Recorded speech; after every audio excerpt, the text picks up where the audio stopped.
Bonjour à tous. Pour ceux qui ne me connaissent pas, Anne Chevrier, je suis chef de projet maladies rares et je suis rattachée à la DGOS. Je remercie Madame Cormier-Daire de m'avoir invitée à cette troisième journée.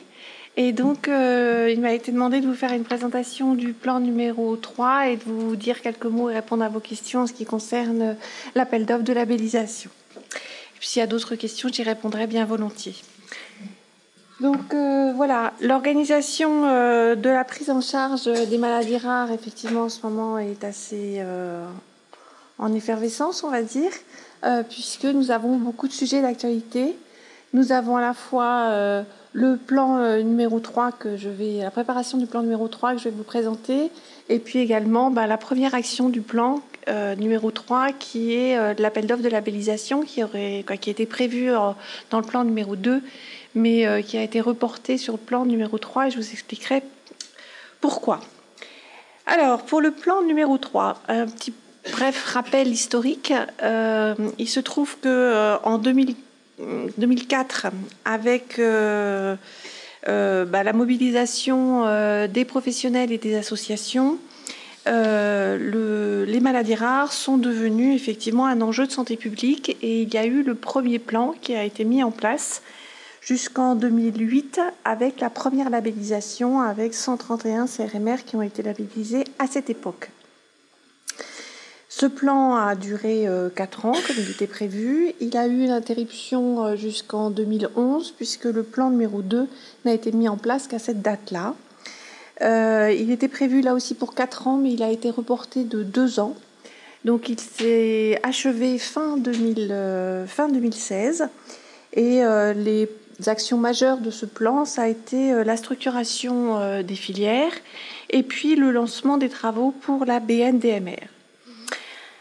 Suite à ce plan, le ministère des Affaires sociales et de la Santé et le ministère de l'Enseignement supérieur et de la Recherche ont diligenté le Haut Conseil de santé publique et l'HCERS pour deux hauts comités attachés à ces ministères pour faire un point sur le plan numéro 2 et les ont entendus sur leurs préconisations concernant un éventuel plan numéro 3.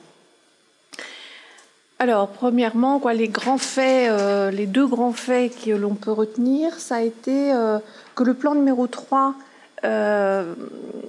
fasse en sorte que la recherche soit une préconisation plus importante qu'elle n'avait été dans les plans précédents, et donc qu'il y a un renforcement de la recherche sur les maladies rares. Et puis un autre fait saillant, c'est qu'ils ont convergé tous les deux en disant qu'il fallait faire un plan numéro 3. Donc, chose qui a été annoncée par Madame Touraine le 15 juin, avec 2 personnes qui ont été désignées par chacun des ministères. Le professeur Audan, qui est responsable d'un centre de maladies rares relevant des malformations filière handi, et qui est basé à Rennes, et le professeur Lévy en sa qualité de président d'Avison. Et donc ce plan numéro 3, il est prévu qu'il se déroule donc de 2017 à théoriquement 2022, puisqu'il est prévu également sur cette même période. Et c'est donc l'objet de mon intervention pour vous expliquer un petit peu comment ça se passe pour la mise en place de ce plan numéro 3. Alors, une brève présentation du panorama et de la structuration actuelle. Aujourd'hui, il y a donc 23 filières dont vous faites partie, dont les missions sont la coordination et la lisibilité, mettre en place et développer toutes les actions pour une amélioration de la lisibilité de la prise en charge. Et puis 131 CRMR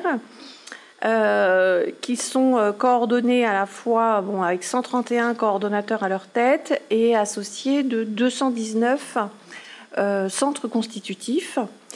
L'ensemble de ces centres de référence ont 5 missions principales.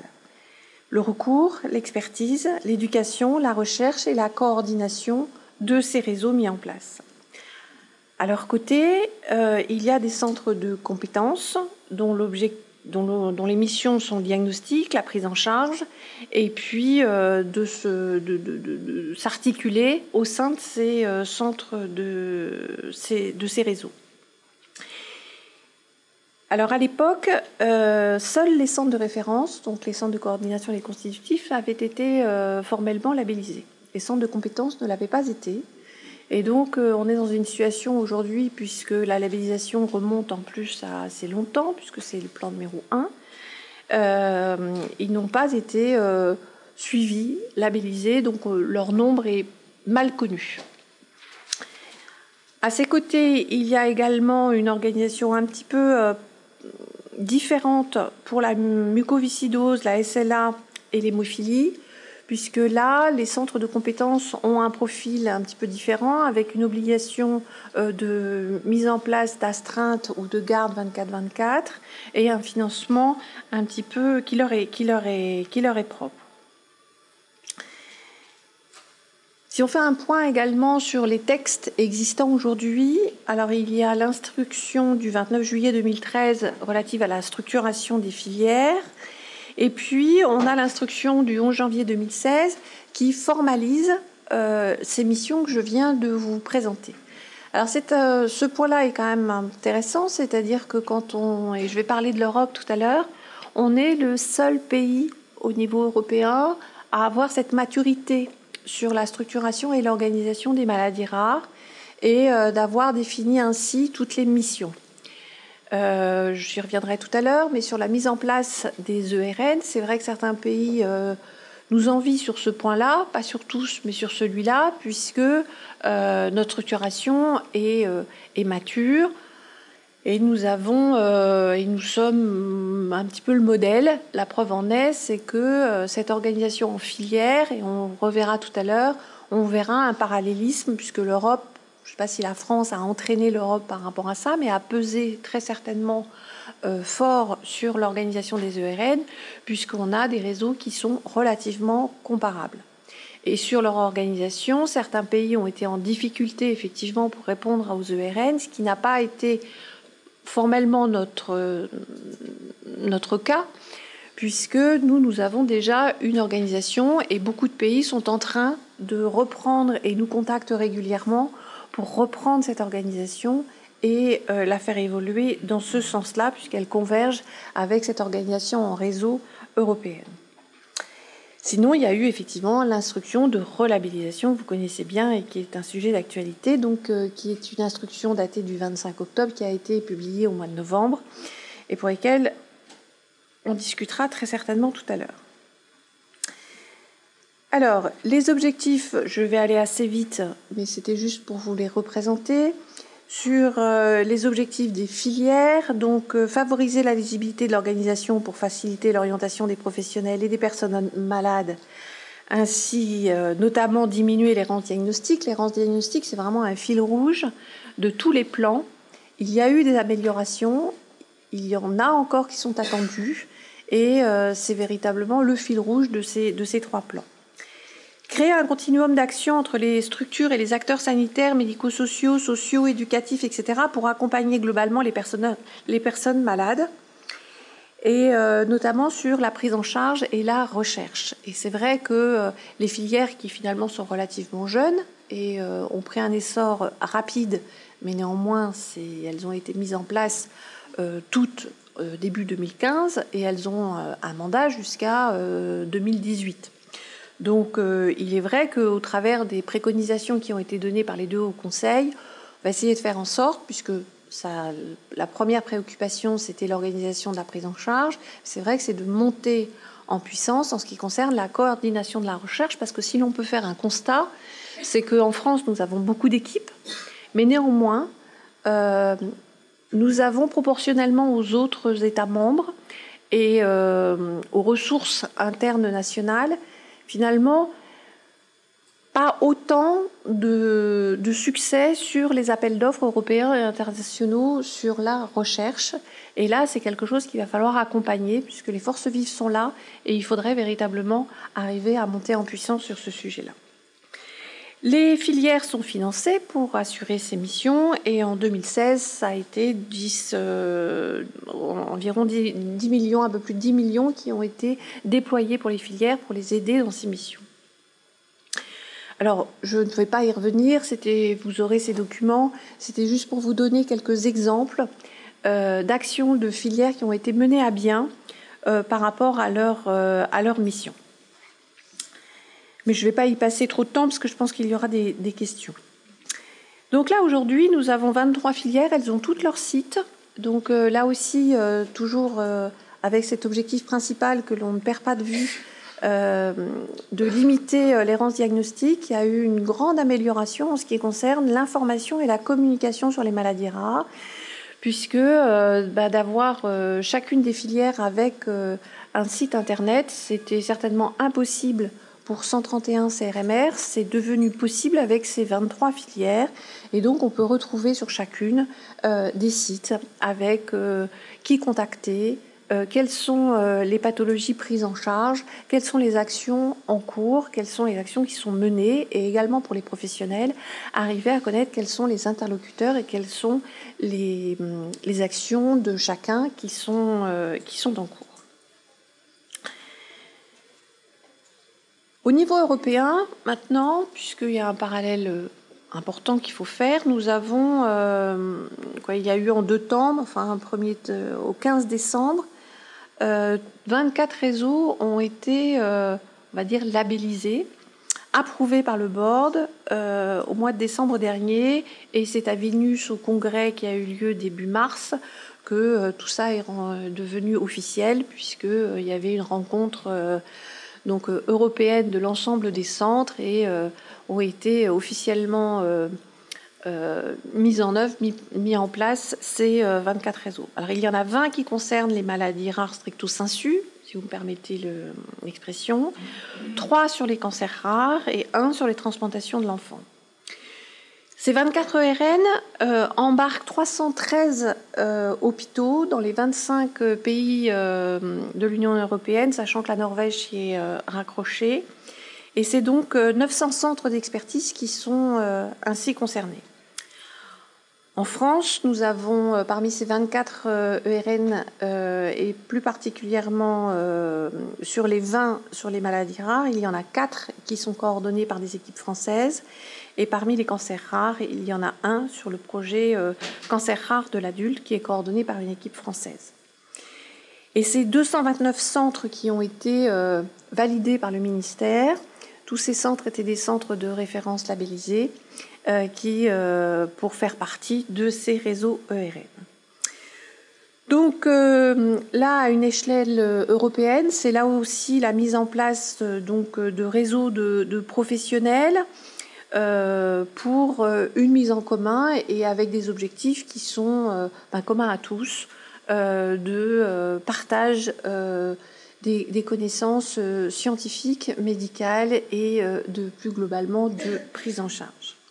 Donc 2 objectifs qui sont très parallèles aux filières, faciliter l'accès au diagnostic, au traitement et à des soins de haute qualité abordables et promouvoir la formation médicale, la recherche, la diffusion de l'information et l'éducation des soins. Là, cette présentation pour vous montrer le parallélisme qu'il y a entre nos filières et les ERN. Donc vous, sur la filière Oscar, on voit bien que l'ERN Bond vraiment colle bien à l'organisation nationale que nous avons. Un petit schéma pour reprendre un petit peu les interactions et le carrefour des différents acteurs qui sont coordonnés par les filières. Donc carrefour avec les laboratoires, avec l'industrie, avec les universités, avec la recherche, avec les structures médico-sociales, avec les associations. Et puis il y en aura d'autres qui grandiront avec le temps. Et puis bien évidemment tous les CRMR. Donc vraiment un carrefour. Chacun des CRMR est organisé et en connexion, et cette animation et cette cohérence des CRMR. Et donc les filières vont pouvoir développer, et ce qui est attendu d'ailleurs dans le plan numéro 3, pour tout ce qui est développement, donc je vous le disais, avec les universités, avec la recherche, l'industrie, pour qu'il n'y ait pas 131 interlocuteurs, mais que ce soit regroupé par les 23. Alors, le troisième plan maladie rare, donc, sont prises en considération les préconisations du Haut Conseil de santé publique et de l'HCERS. Et donc, comme je vous disais tout à l'heure, deux personnes qualifiées désignées. À la mission qui leur a été donnée, j'ai repris l'ordre la lettre de mission qui leur a été adressée. C'est que le PNRR 3, leur mission est de s'organiser et de réunir les professionnels et les représentants des malades pour que le PNMR 3 puisse permettre de diminuer l'errance diagnostique, améliorer les parcours de santé, à associer étroitement la recherche et les soins apportés aux patients, à promouvoir l'innovation thérapeutique, à développer de nouvelles technologies d'information et de communication, accompagnant ainsi l'émergence de nouvelles compétences, à prévenir et à compenser les handicaps et les souffrances physiques, psychiques et sociales causées par les maladies rares. Bon, c'était un petit peu plus long, mais en gros, c'est véritablement le cœur qui a été donné par les 2 ministres à ces personnes qualifiées pour faire en sorte de leur proposer un plan numéro 3. Alors, ces deux représentants ont travaillé, se sont associés à des porteurs d'axes et ont défini 4 axes qui sont en cours. Ce sont des orientations prévisoires que je vous donne là. Le plan numéro 3 n'a pas encore, la proposition de plan numéro 3 n'a pas encore été rendue au ministre. Il y a eu des points d'étape qui ont été donnés avec des feux verts sur la démarche, mais c'est quelque chose qui est un petit peu lourd, qui se construit et qui embarque beaucoup de monde.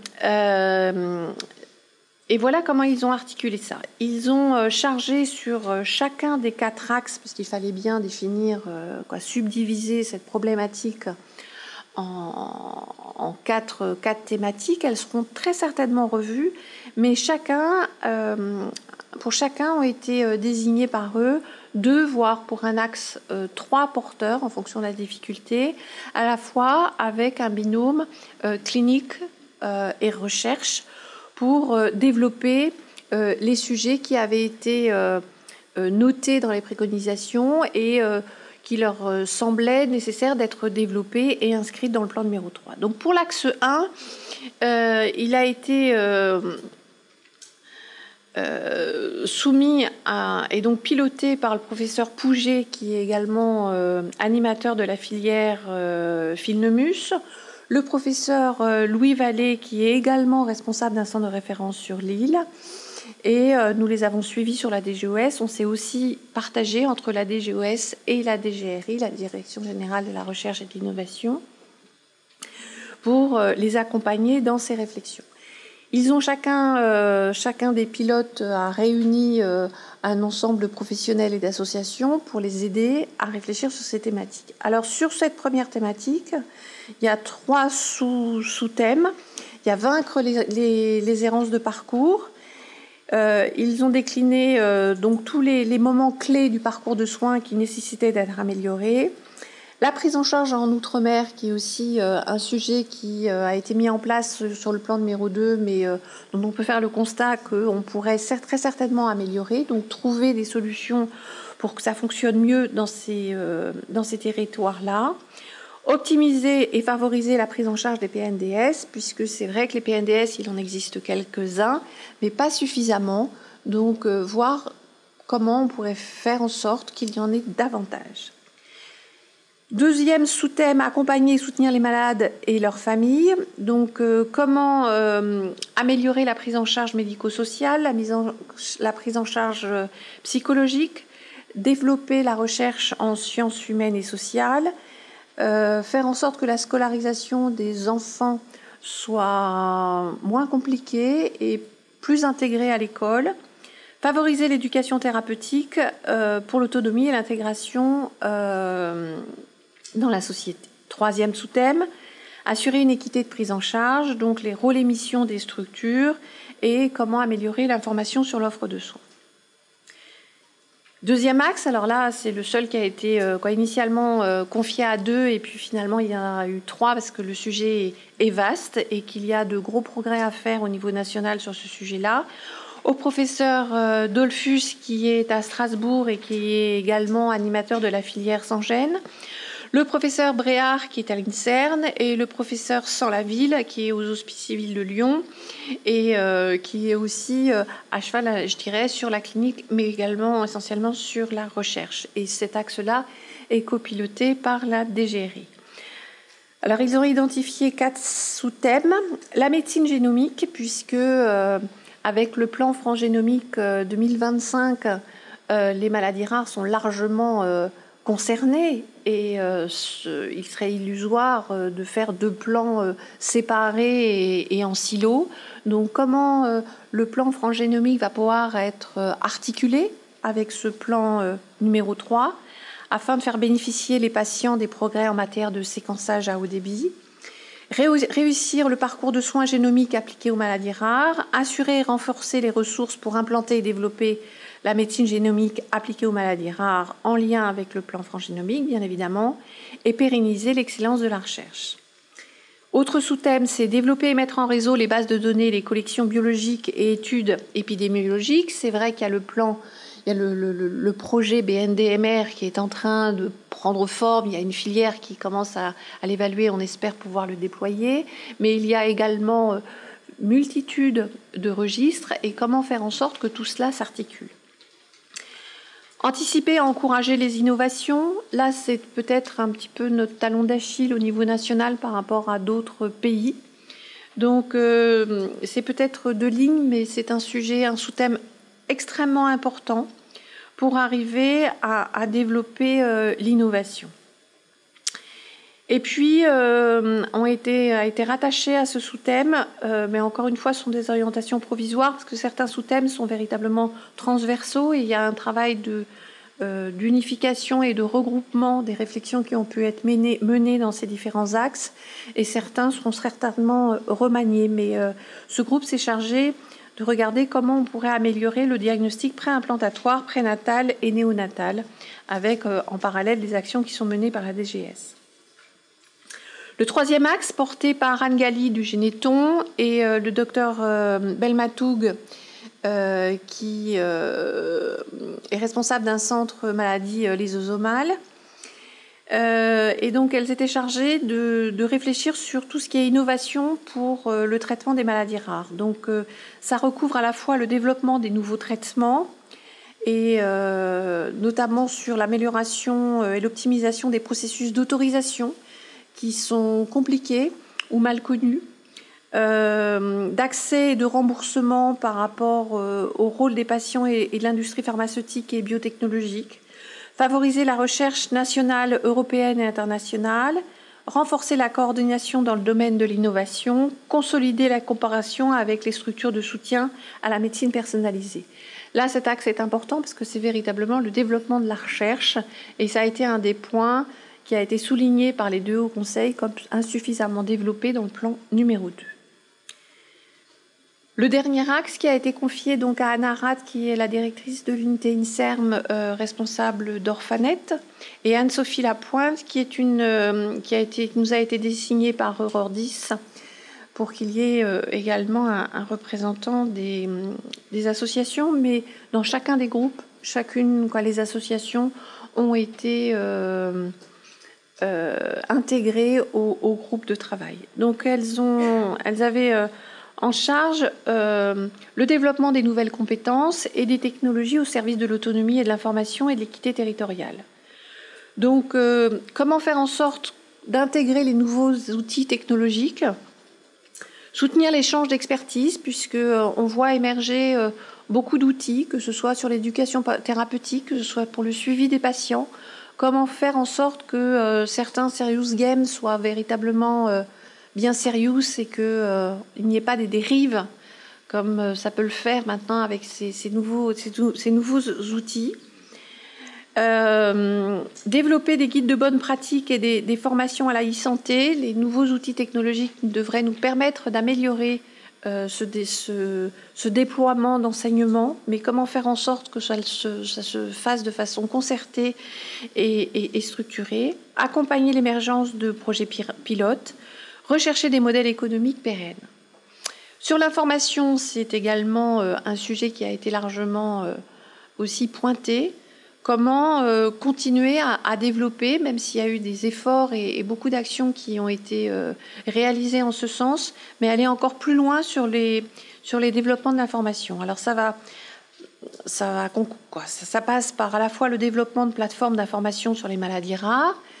Il y en a certaines, mais comment arriver à les rendre cohérentes et qu'elles se parlent bien et qu'elles ne travaillent pas en silo, notamment entre Orphanet, qui est un site pour les professionnels et les malades, mais aussi Maladies Rares Infoservice, clarifier donc cette organisation, développer l'information relative au consentement, et là aussi on voit le lien avec le plan France Génomique, mettre en place une politique de communication pluriannuelle sur les maladies rares et favoriser l'accès à l'information en dehors des supports numériques.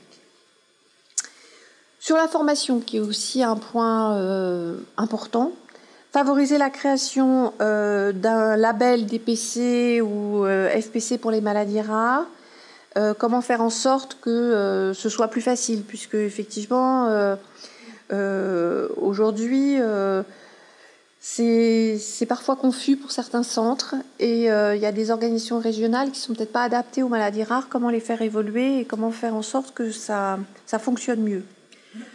Promouvoir la pérédance, former les médecins en maladies rares ainsi que les malades et les associations, favoriser l'émergence de compétences spécifiques en les professionnalisant et en les valorisant, notamment le cas des conseillers en génétique, des référents en parcours de soins, mais il n'y a pas que cela, il y a toutes les infirmières qui sont effectivement attachées à certains centres, qui ont acquis des compétences, il y a des psychologues, des assistantes sociales, pour lesquelles comment faire en sorte de mieux les valoriser et mieux faire en sorte qu'elles aient leur place, alors que le principe est acquis par tous, mais pour autant, dans les faits, on observe quand même certaines difficultés.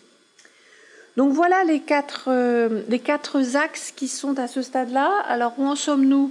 Nous avons eu un comité de suivi le 22 mars, qui a fait état de l'avancée de ces travaux. Les cabinets ont validé donc cette démarche-là. Les travaux continuent. Le train est en marche, comme disait le conseiller de Madame Touraine.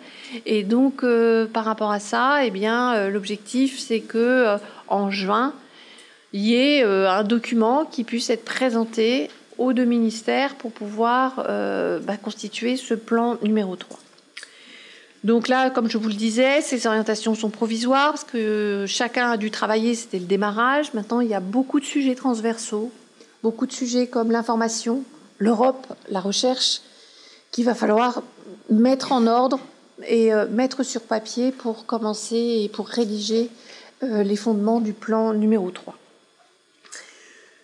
Donc voilà ce qu'il en est pour le plan numéro 3. Maintenant, en ce qui concerne la labellisation. Donc pourquoi première mesure du plan numéro 3 ?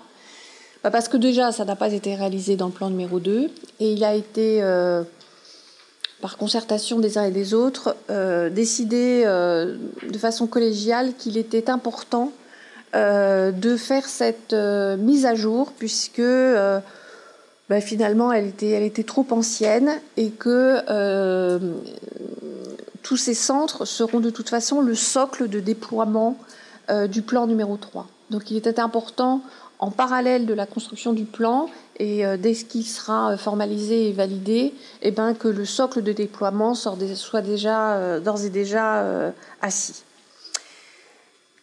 L'ensemble des candidatures a été confié à un trio d'experts, un trio clinique, recherche, et ce qu'on a appelé parcours de soins, donc structuration, organisation. Nous avons essayé de faire en sorte, en faisant appel aux différentes filières notamment, que ce soit des experts qui connaissent bien le monde des maladies rares, tout en respectant et en étant très très attentifs aux conflits d'intérêts, bien évidemment, Et il y a eu un jury qui a été désigné par la DGOS et la DGRI avec 10 membres, leur président bien évidemment, un président d'université, un représentant des associations maladies rares, un directeur d'hôpital, un représentant des ARS, 2 animateurs de filière et un représentant de l'HAS et de l'HCERS. Donc, où en sommes-nous? Le jury s'est réuni donc la semaine, d'ailleurs c'était pas que 27, 28, 29, mais également 30 mars, parce qu'il aura fallu effectivement 4 jours pour entendre l'ensemble des trios d'experts sur l'ensemble des candidatures.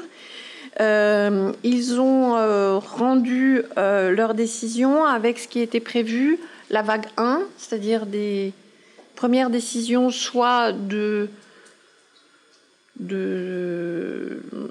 non-reconnaissance de certains CRMR. Il y en a qui, effectivement, il y en a peu, mais qui n'ont pas été validés parce que ne relevant pas véritablement des maladies rares. D'autres ont été validés dans le principe et dans la structuration en l'état. Certains ont été requalifiés, effectivement. Et puis d'autres ont été, il y a eu des préconisations du jury, et c'est ce qu'on appelle de la vague 2, de regroupement de certains CRMR. L'objectif du jury a été véritablement dans la lignée du plan numéro 3 et de la lisibilité voulue, d'avoir des centres peut-être moins nombreux que par rapport aux candidatures qui nous sont arrivées, mais des CRMR qui soient lisibles et en nombre pas trop important, mais suffisant pour pouvoir avoir des moyens et pouvoir développer leur mission. Il y avait des seuils d'activité qui ont été donnés. Il y a eu aussi des seuils en termes de recherche et de publication qui ont été donnés. Et en fonction des pathologies, c'est vrai que le jury a pris certaines décisions qui ont été proposées aux différents ministères. Donc on en est à la validation, puisque là il y avait à peu près un quart des CRMR qui étaient classés en vague 2. En accord avec le jury, on a dit, et c'est ce qu'on a fait ces derniers jours, c'est-à-dire que les préconisations de regroupement devaient être proposées à ces CRMR et s'ils étaient acceptés, pouvoir être intégrés à la vague 1. Bien évidemment, s'ils ne sont pas acceptés, ils seront traités en vague 2. Et donc, dans l'instruction, il était prévu qu'il y ait 4 mois pour pouvoir traiter, après cette première vague 1, ces cas un petit peu... non pas difficiles, mais sur lesquels il nécessitait d'avoir un débat entre le jury et ces CRMR pointés, avec des regroupements proposés. Donc là, je dois recevoir aujourd'hui l'ensemble des validations de cette vague 2 pour être intégrée à la vague 1 et suivra dès demain donc un arrêté pour la vague 1 qui sera à la signature des 2 ministres, ministre de la Recherche et ministre de la Santé. Et puis au mois de juin, eh bien, il y aura le traitement de la vague 2. Voilà, comme je vous l'ai dit tout à l'heure. Donc voilà où on en est. Et donc l'arrêté devrait paraître, j'espère, la semaine prochaine. Et donc avoir les résultats de cette vague 1 officielle. Puisque là, pour le moment, seuls ont été approchés ceux de la vague 2 qui permettaient d'être attachés à la vague 1. Voilà. Je vous en prie, je suis disposée à répondre aux questions. Est-ce qu'il y a des questions dans la salle sur le PNMR3 ou sur la labellisation? Moi, j'ai juste une petite question sur le PNMR3. Vous avez insisté sur la recherche et sur le faible taux de réussite qu'on a finalement pour répondre aux appels d'offres européens. Mais on n'a pas la culture, on n'a pas la structure. Est-ce qu'on aura des moyens financiers, une équipe dédiée pour ça? Parce que c'est vrai qu'on pêche en fait sur ça. Alors absolument, ce qu'on voudrait, c'est effectivement que les CRMR sur la prise en charge reprennent ce travail de coordination et que tout le travail qui a été fait au niveau des filières soit un petit peu peut-être relayé au niveau des centres de coordination et que les filières puissent utiliser les moyens qui leur ont été donnés. Et en 2016, on a ouvert justement, alors que c'était un petit peu fermé sur l'organisation de la recherche, c'était une première ouverture, mais qui va être développée dans les prochains temps pour qu'effectivement les filières puissent être... elles ont eu un premier temps d'organisation de prise en charge, de cohérence, c'est fait. Le deuxième temps, ça va être d'aider les centres à faire émerger leurs projets de recherche et à les accompagner sur cette coordination entre centres pour répondre de façon collective à certains projets et les aider à ça. Donc c'est vrai que les moyens qui sont donnés aux filières devraient aller dans ce sens-là. Oui.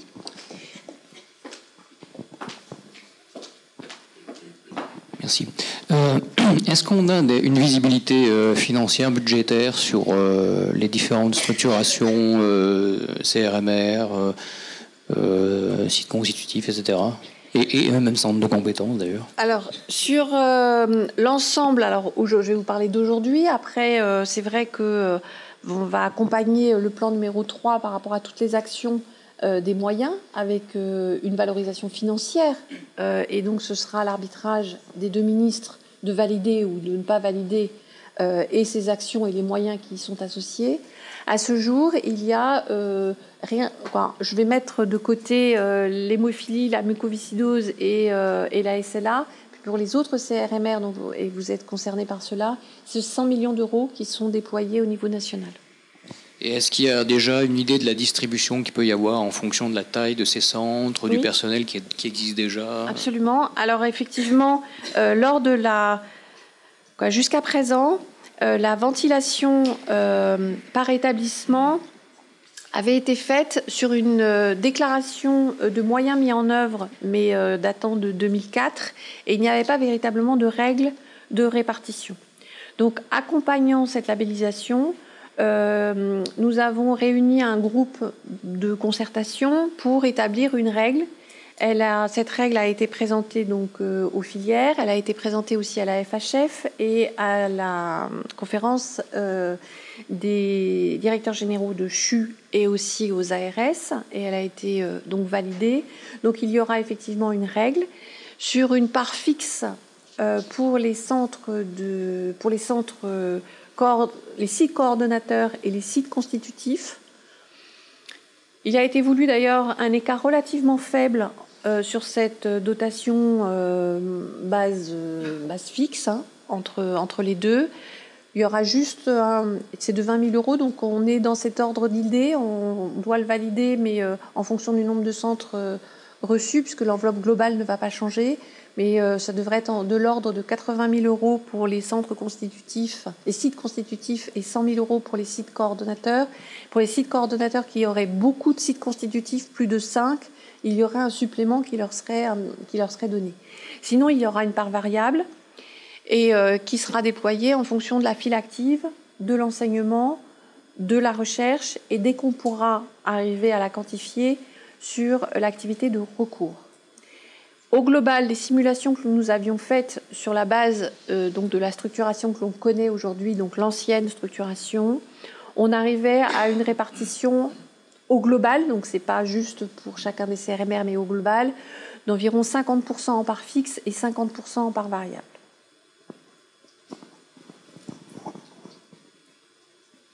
Est-ce qu'il y a d'autres questions ?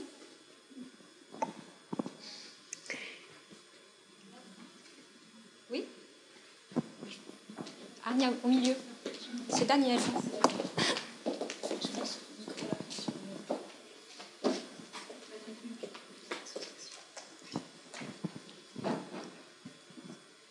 Oui, bonjour. Bonjour. Daniel Luc de l'Association des personnes de petite taille. Le centre de référence des MOC regroupe énormément de types de maladies. Oui. Et c'est une de ses particularités, il me semble. Et est-ce que ce nombre énorme de maladies tient compte et pris en compte dans les critères de subvention pour les centres dans les centres de référence? Alors, c'est en partie pris. Je vais vous expliquer comment. Oui. D'avoir des moyens pour pouvoir vivre effectivement. L'approche qui a été prise, et pour avoir observé, puisque j'assistais au jury, comment ils ont fonctionné, c'est-à-dire qu'à chaque fois, ils ont essayé de se mettre dans la posture d'un malade ou d'un médecin généraliste pour essayer de faire en sorte, puisque ces médecins généralistes peuvent observer des symptômes, mais n'ont pas de diagnostic, d'essayer de faire des regroupements pour que sur un CRMR, ce soit un regroupement logique par rapport à des symptômes communs qui amènent à des pathologies en diagnostic très très différentes. Mais pour des raisons de recherche qui, sur des pathologies similaires, peuvent conduire à des projets de recherche communs, il a été souhaité par le jury des regroupements effectivement relativement importants, mais avec des moyens aussi qui vont être donnés au centre coordonnateur non négligeables pour arriver à trouver une unicité et pas disperser en un nombre de CRMR trop important qui générerait finalement un flou. Donc quand il y a beaucoup de pathologies, ils ont pris en considération le fait qu'il y avait une nécessité d'avoir des constitutifs de relais, puisqu'ils ont bien intégré qu'un coordonnateur ne pouvait pas être expert sur toutes les pathologies, surtout quand il y avait beaucoup de pathologies, mais d'essayer de faire en sorte qu'il y ait suffisamment de constitutifs pour qu'il y ait véritablement des références sur chacune des pathologies.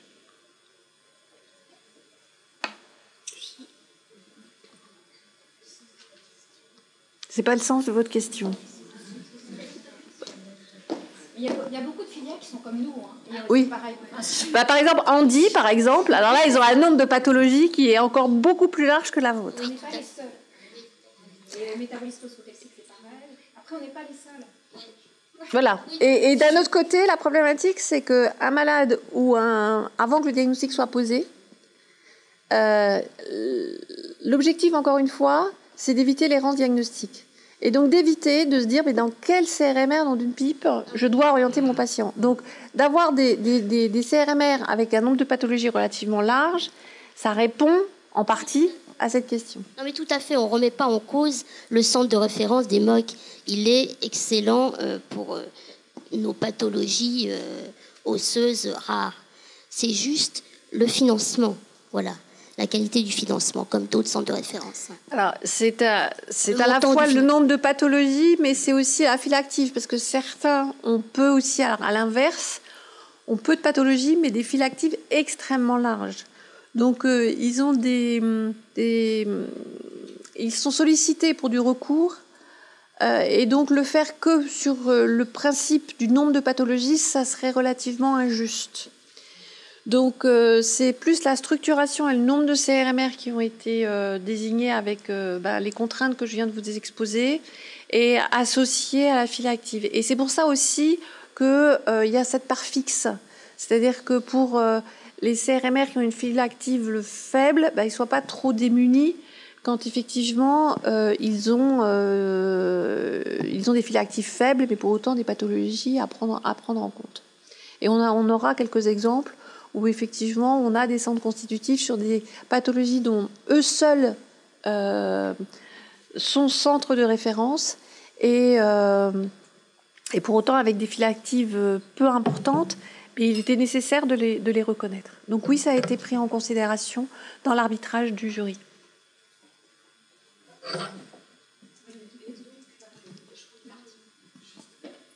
Rapidement à la recherche, il y aura finalement un financement qui sera alloué au centre coordonnateur pour pouvoir réorganiser la recherche clinique ou la recherche fondamentale.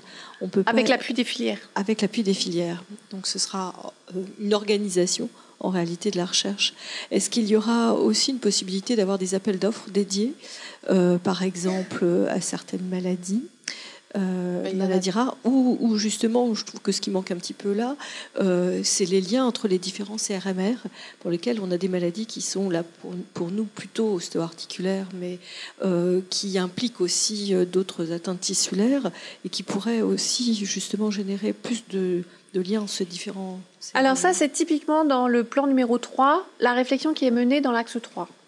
C'est comment faire en sorte que ce soit organisé comme ça. Donc ce n'est pas l'objet de l'appel d'offres de labellisation spécifiquement, mais c'est véritablement le cœur de la réflexion de l'axe 3, absolument. Alors, je n'ai pas encore toutes les actions puisqu'elles doivent être déployées, mais c'est véritablement ce point qui a été jugé comme insuffisamment structuré, construit, coordonné, et tout le monde s'accorde à le dire, et qu'il faut arriver à développer dans le plan numéro 3. Bon, merci. Écoutez, je vous en prie.